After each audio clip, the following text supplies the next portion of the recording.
প্রিয় ভিউয়ার্স, আপনারা দেখতে পাচ্ছেন এখানে অনেক কচুরিপানা। আমি আপনাদের সাথে একটি বিষয় শেয়ার করব। আপনাদের কাছে মনে হতে পারে আসলে এটা একটা ফালতু ভিডিও, কিন্তু এখানে একটি বিষয় হচ্ছে যে আমরা আধুনিকায়নের ফলে কী জিনিস হারাচ্ছি। আমি এখানে দাঁড়িয়ে আছি। এটি একটি বিল, অনেক বড় বিল। এখানে একসময় প্রচুর পরিমাণে মাছ পাওয়া যেত। আমি আজকে আসলাম অনেক দিন পর, প্রায় 10 বছর পর আসলে দেখা যায় এখানে মাছ পাওয়া যায় কিনা। আসলে আসে দেখলাম, দেখেন যে বিলের অবস্থা কিন্তু এখানে নেই। মানুষ বিলের যে মাঝখানে তারা যখন শুকনো মৌসুমে তখন এটি বাঁধ দিয়ে এখানে ফিশারি তৈরি করেছে মাঝখানে। আর যে আমরা এখানে একসময় প্রচুর পরিমাণে মাছ পেতাম, শাপলা পেতাম। শাপলা হচ্ছে আমাদের জাতীয় ফুল এবং একটি প্রতীকও। আসছে দেখি এখানে একটি শাপলাও নেই, শুধু কচুরিপানা আর বিভিন্ন আগাছা দিয়ে ভরা। আর যে মাছ ছিল প্রচুর পরিমাণে, বিভিন্ন মাছ তো এখানে পাওয়া যেত। আর শীতকাল আসলে প্রচুর পরিমাণে চিংড়ি মাছ এখানে কিন্তু আমরা পেতাম। তো সেই লোভে কিন্তু আজকে আসছিলাম, আসলে দেখি কেমন পাওয়া যায়। এখানে এসে দেখি বিলের অবস্থা বর্তমানে নেই বললেই চলে। আর মাছ মারার সময় মাছ ধরার সময় আমরা কী করতাম, শাপলা কুড়াতাম এবং শালুক, হয়তো অনেকে চিনেন, অনেকেই চিনেন না। আমরা অনেক শালুক কুড়াইতাম। তো আজকে আপনাদেরকে দেখাই, আমি এখানে শুধু দেখে ভাই যে পানির ভিতরে যে ঝাউ থাকে, প্রচুর পরিমাণে ঝাউ, একটি শাপলাও তো নেই। আর মাছ যে হাঁটলে প্রচুর পরিমাণ মাছ দৌড়াদৌড়ি করতো, এটি কিন্তু নেই। আর আসলে এর মূল কারণ কি? কারণ হচ্ছে যে আশেপাশে ফসলি জমিতে কিন্তু অনেক কীটনাশক ব্যবহার করা হয়। এই কীটনাশকগুলো কিন্তু আসলে এই বিলে পড়ার ফলে যে মাছের যে ডিম, এগুলো কিন্তু নষ্ট হয়ে যায়। চিংড়ি মাছ একটি সেন্সিটিভ জিনিস, কিন্তু এখানে যে সবচেয়ে শীতকালে প্রচুর চিংড়ি পাওয়া যেত। অন্যান্য মাছ তো মানে থাকতোই, তার সাথে চিংড়ি প্রচুর পরিমাণে পাওয়া যেত। আর চিংড়ি এখন নেই, এমনভাবেই বিলুপ্ত হয়েছে যে এটা আসলে কি এক সময় এখানে ছিল, এখন মনে হয় যে আসলে গল্প। আর শালুক দেখেন, এখানে আশপাশের মানুষ যারা জীবিকা নির্বাহ করতো, তারা এক সময় গরিব যারা ছিল, তারা গরিব শ্রেণীর লোক কিন্তু শালিক সিদ্ধ করে পেত। দেখেন আমি অনেকক্ষণ পর একটি শালুক পেলাম, অনেক হাঁটাহাঁটির পর। যে এখানে শালুক হয় মূলত শাপলা গাছের যে গোড়া থেকে হয়। শাপলাই নেই তাহলে তো শালুক থাকার প্রশ্নই নেই। আর পানিগুলো দেখেন, মনে হয় যে আসলে বুড়িগঙ্গার মতো হয়ে গেছে, বিষাক্ত মনে হয়। কারণ এই যে ফিশারিগুলো দেখতেছেন, ওনারা কী করেন, এখানে ফিশারি থেকে প্রতি বছর পানি ছাড়ে। এই বিষাক্ত পানিগুলা ছাড়ার কারণে ফিশারির অনেক সময় যে সবুজ পানি হয়ে যায়, অনেক বিষাক্ত, এগুলো কিন্তু তারা এই বিলে ছাড়ার ফলে আস্তে আস্তে মাছগুলো কিন্তু একদম বিলুপ্ত হয়ে গেছে। দেখেন এখানে বিলের কোনো চিহ্নই নাই। আর এক সময় ছিল একদম খুব সুন্দর চকচকা, পানিও প্রচুর পরিমাণে পরিষ্কার ছিল, গোসল করা যেত। কিন্তু আসলে এখন গোসল করা তো দূরের কথা, মানে হাঁটতে গেলেও ভয় লাগে যে আসলে এটি বিষাক্ত কিনা। আর যে মাছ জীবিকা নির্বাহ করতো, এখানে কিন্তু দেখেন একটা জেলেও কিন্তু নেই এখন, মানে আসেই না। এটা বিল বলে আসলে এটা বিশ্বাসই করবেন না যে এটা একটা বড় একটা বিল ছিল।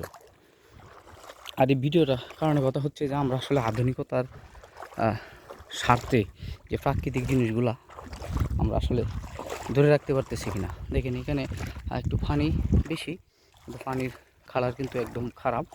যে সময় আমরা ছোটো সময় ছিলাম এখানে 10 বছর আগেও, এখানে অনেক লাফালাফি করতাম, মাছ ধরতাম। আর এর সাথে শালুক তো আছে।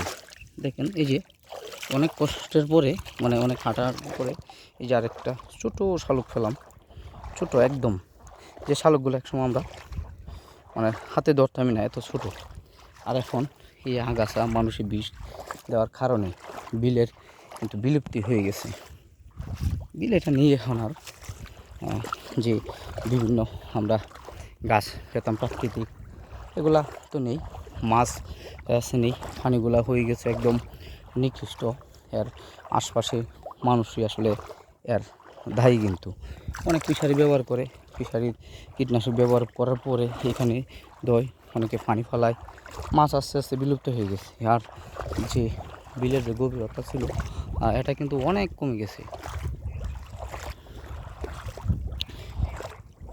ভিডিওটা করার কারণ হচ্ছে অনেক একটা খারাপ লাগার বিষয়। হয়তো অনেকে বলতে পারেন যে এটা ফালতু ভিডিও, আসলে আপনি কি আর কোনো কিছু পাইন নাই।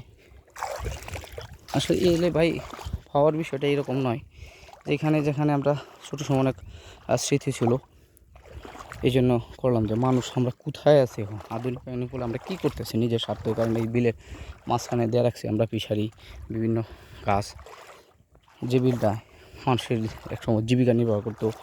হ্যাঁ, যারা মধ্যবিত্ত শ্রেণী আছে একটু মাছ ধরে মাছ খেতেও, কিন্তু বিল মনে হয় না যে বিল থাকার কথা পরিষ্কার দূর থেকে। আর এটা মানুষ প্রায় মেরেই ফেলেছে। আর যে মাছ আমরা অনেক এখন বাজারেও দেখি না যে আসলে বিলের মাছ কেন। আসলে এই যে তারার মানুষের এই বর্বর আচরণের কারণে কিন্তু মাছ আমরা মানে এখন বর্তমানে হারাই ফেলছে অনেক দেশীয় ছোটো মাছ। আর বিভিন্ন ধরনের যে বিলের প্রাকৃতিক ঘাসগুলো ছিল এগুলো কিন্তু এখন আর নেই। অনেকক্ষণ হাঁটাহাঁটির পরে, আগে মানে 5 মিনিট যদি হাঁটতাম তাহলে 2-2.5 কেজি এইরকম এখানে কিন্তু শালুক আমরা সংগ্রহ করতে পারতাম, তুলতে পারতাম। আর যেটা শাপলা তো আমরা বৃষ্টি আসলে কিছুদিন পরে আসলাম, প্রচুর পরিমাণে শাপলা আমরা নিতাম, তুলে ফুলের কেউ মালা আমরা ছোটো সময় অনেক গাঁথতাম। তারপরে শাপলা যে নিচের লম্বা ডাঁটাগুলো থাকে এগুলো আমরা এইখান থেকে মাছ ধরে নিয়ে যেতাম মাছের সাথে খাওয়ার জন্যে। আর বিলে অনেক কলমি শাক ছিল, এটাই এখানে নেই, সব মুকুলায় প্রায় একটাও নেই। এই জন্য ভিডিওটা করা। আসলে মানুষ আমরা কোথায় আছি, ভবিষ্যৎ কী হবে আজকে থেকে। এখন এই বিল তো 5 বছর গেলে মনে হয় যে এখানে বিল কেউ বিশ্বাসই করবে না। আমরা একসময় এগুলা হারিয়ে ফেলবো। আর ভবিষ্যৎ প্রজন্ম যে পুষ্টি গুণ, যেমন বিভিন্ন ধরনের দেশীয় মাছ, তারা কোথা থেকে পাবে, কেমনে সংগ্রহ করবে। এই জন্য অনেকটা খারাপ লাগলো, এই জন্য ভিডিওটা করা। অনেকের কাছে তো খারাপও লাগতে পারে, কিন্তু চিন্তা করে দেখেন আমাদের ভবিষ্যৎ প্রজন্ম তারা কী পাবে, এবং পুষ্টি যে খাবারগুলা ওরা তো পাবে না। আর আমাদের যে দেশীয় মাছগুলা ওরা তো দেখতেই পাবে না। বিলটার কী অবস্থা আসলে, এটি মানুষ মানে আমরা সকলেই হয়তো অনেকটা হিংস্র হয়ে গেছি। প্রাকৃতিকে নষ্ট করার জন্য আমরা সকলেই দায়ী। এই যে ফিশারি মাছ আমরা খাই এখন, এই বিলের মাছ কোথায় গেল? বিল কিন্তু এখনও রয়ে গেছে, কিন্তু বিল আমরা কী করছি, চাষবাস দিয়ে নষ্ট করে ফেলছি। মাছ তো এই পরিবেশে থাকার কথাই না, যেখানে বিলটা অনেক গভীর ছিল আস্তে আস্তে ভরে ফেলছি। এই জন্য আসলে ভিডিওটা করলাম, অনেক ছোটো সময় স্মৃতি। আর ভবিষ্যৎ প্রজন্মের কী হবে, মানুষ আমরা কোথায় আছি এই চিন্তা থেকে ভিডিওটি করে। হয়তো কারো কাছে খারাপ লাগতে পারে, যদি লাগে তাহলে ক্ষমাপ্রার্থী। এবং যারা ভিডিওটি দেখবেন, আসলে প্রাকৃতিকে বাঁচিয়ে চলার জন্য সকলে আমরা চেষ্টা করব। সকলকে ধন্যবাদ।